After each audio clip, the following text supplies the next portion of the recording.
Hello বন্ধুরা, সবাই কেমন আছেন? আশা করছি সবাই ভালো আছেন আর আমি খুব ভালো আছি। তো আমার ব্লগটা এখন থেকে স্টার্ট করছি আর সবাইকে জানাই শুভ সকাল। তো আজকে দেখতেই পাচ্ছ রেডি হয়ে গেছি, তো যাবো হচ্ছে পুজো দিতে। তো ছেলে যাবে, অনেকেই আমরা যাচ্ছি, তো তোমাদেরকে সেটা দেখাবো পরে। আর তোমাদের দাদাভাই গাড়ির কাজে চলে গেছে, তো তোমরা ভিডিওটা দেখতে থাকো। আর কোথায় পুজো দিতে যাচ্ছি তোমাদের সেটা বলবো না, গিয়ে তোমাদের দেখাবো, তো তোমরা বলবে যে এটা কোথায় গেছি। আর চলো তোমরা ভিডিওটা দেখতে থাকো, ঠিক আছে? আর আমাকে কেমন লাগছে তো কমেন্ট করে তোমরা বলো।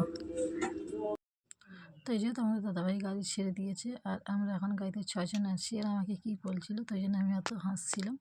আর দিদি আরে দাঁড়িয়ে আছে, তো ওরা গাড়িতে উঠবে। তাই দেখো বলতে বলতে বঞ্জি আরও এসে গেছে, তো বঞ্জি হাই করে দিল। আর ছোটো বোনের মেয়ে একদম চুপচাপ ছিল বলে ওকে কী বলে আমি হাসছি। আর এই যে পেছনেও আছে সব ছেলে বঞ্জি সব আছে, আর আমরা সামনে আছে। তোমার দাদাভাই তো গাড়ি চালাচ্ছে আর আমরা প্রায় আমাদের বাড়ির হাই রোডে উঠে পড়েছি। তো এই দেখো এই যে তোমাদের দাদাভাই সামনে গাড়ি চালাচ্ছে আর এই দিদিভাইটা এই যে সামনে বসেছে। তো কত সুন্দর দেখতে লাগছে না হাই রোডটা। আর এটা হচ্ছে আমাদের কোলগেছিয়ার হাই রোড আর কি। তো খুব সুন্দর ভিউজটা, দেখো সাইডের গাছগুলো তো একদম দেখার মতো। তো এই যে আমরা চলে এসেছি কলকাতার মুখে। তো এটা ছেলেকে বললাম যে ব্যাক সাইড থেকে একটু শ্যুট আমাকে তুলে দে, তো দেখতে ভালো লাগছে। আর এই দেখো দেখতে পাচ্ছ কত সুন্দর এখানটা জায়গাটা লাগছে। আর গাছপালাগুলো তো দেখার মতো। আর এখানটা একটু আমি দাঁড়িয়ে পড়েছিলাম, তো আমরা উল্টো রাস্তা আর কি চলে গেছিলাম। তো ওই জন্য তোমার দাদাভাই একটু জিজ্ঞাসা করছিলো, তো আমরা এসেই গেছি। আর এখানটা খুব সুন্দর দেখতে লাগছে বেশ। আর এই দেখো চলে এসেছি বলতে বলতে। আর এই দেখো এই ভেতরে না এখানে মন্দির। আর আমরা যেহেতু গাড়ি করে যাচ্ছিলাম, তো তোমাদের জন্য একটু দূর থেকেই শ্যুট করলাম। তো তোমরা না ভিডিওটা পুরো দেখবে, আশা করছি ভালো লাগবে। আর যদি ভালো লেগে থাকে অবশ্যই লাইক করবেন, কমেন্ট করবেন আর শেয়ার করবেন। তো চলো তোমরা ভিডিওটা দেখতে থাকো।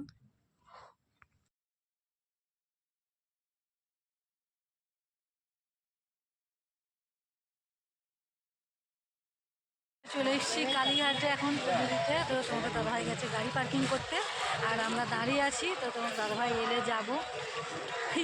বাবা, এই যে দিদির মেয়ে সব আছে আর ছেলে সামনে দাঁড়িয়ে আছে। আর এই যে দিদিভাইটার কথা বলছিলাম, এই যে দিদিভাইটা। তো আমরা এখন যাবো পুজো দিতে, তোমাদের দাদাভাই এলে তারপরে আমরা যাবো। তো চলো তোমার দাদাভাই আসুক, এলে তারপরে আমরা যাবো।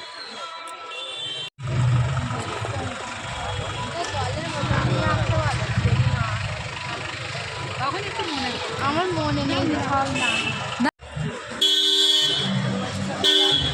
তো এই যে যাচ্ছে এখন পুজো দিতে, তোমার দাদাভাই চলে এসছে। আর গাড়ি যেহেতু চলছে শুনতে পাবো না, তো পরে আমি ভয়েস দিই, ঠিক আছে? তো চলো যাই।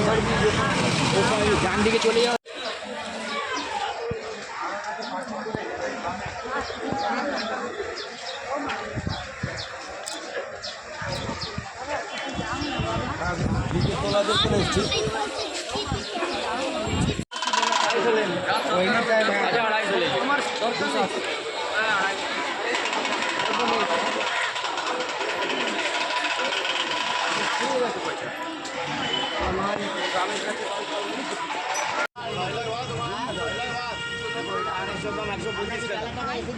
দিয়ে দাও, দিয়ে গেলে ভালো। ভিড়ের দিন তো 2 ঘন্টা লাগবে কারু। এটা হচ্ছে 250 গ্রাম 125।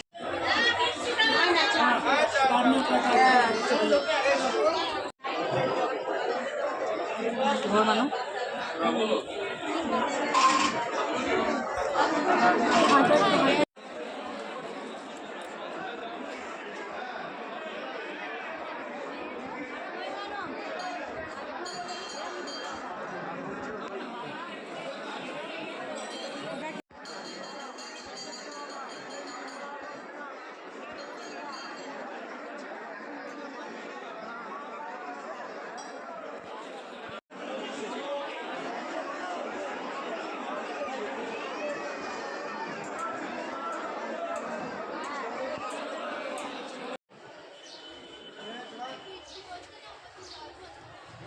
সরা সরা সরা সরা।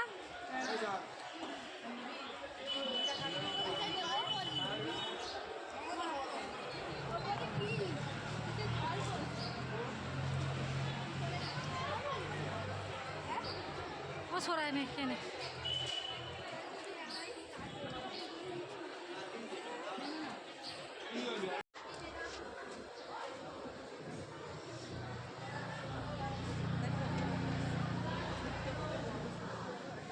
না আমাদের আছে, আমাদের হ্যাঁ 5টা লাগবে, 5টা দাদা, 5টা দেবেন, 5টা। হ্যাঁ ঠাকুর নিয়ে তো 5টা কচ্ছপের এখানে কত করে জিজ্ঞেস করে?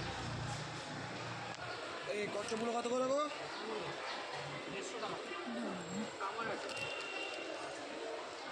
হ্যাঁ সেই মায়ের পা নিয়েছিলাম, এত দাম নেই বলো। থাক, নিতে আমি যখন বাড়ি করবো তখন হবে, আমরা এখন রাখার জায়গা নেই। এই যে আমাদের এখন পুজো দেওয়া হয়ে গেছে, এবার আমরা বাড়ি যাবো। তো আমরা একটু টিফিনও করে নিয়েছি, তো বাড়ির দিকে রওনা দিচ্ছি। আর এই যে সবাই আসছে, দিদিভাই আর এই যে সব, আর তোমাদের দাদাভাই আগে আছে। তো চলো যাই। আর মায়ের দর্শন করাও বলেছিলাম, তো ওখানটা মানে ফোন তেলাও নেই, তোমরা সবাই জানো, তো এই জন্য তোমাদের দর্শন করাতে পারিনি। তো বাইরে থেকে তোমাদেরকে ঘুরিয়ে দেখালাম, ঠিক আছে? তো চলো বাড়ি যাই। আমরা চলে এসেছি, আর এই মাত্র এলাম। তো আমরা পুজো দিতে গেছিলাম, তো তোমাদেরকে দেখালাম ভিডিওতে। তো আমি মুখে বলছি না ওটা কোন মন্দিরে গেছিলো, তোমরা কমেন্ট করে আমাকে জানাবে। আর দিদি আরেও গেছিলো, তো দিদি আরে আমাদের এখানে এসছে। আর আজকে বিকেলে আবার যাবো ছোটো মনের বাড়ি, তো ওই জন্য বললাম যে আমাদের ওখান থেকে যাওয়ার সময় একদম বিকেলবেলা ওখান থেকে বেরিয়ে যাবে। আর দিদি ছেলেমেয়েরা সব এসে এখন ক্লান্ত হয়ে গেছে, শুয়ে পড়েছে। তো চলো তোমরা সবাই ভিডিওটা পুরো দেখবে, আশা করছি ভালো লাগবে। অবশ্যই লাইক করবেন, কমেন্ট করবেন, শেয়ার করবেন, ঠিক আছে? তো চলো এখন আমার টাটা, বাই বাই।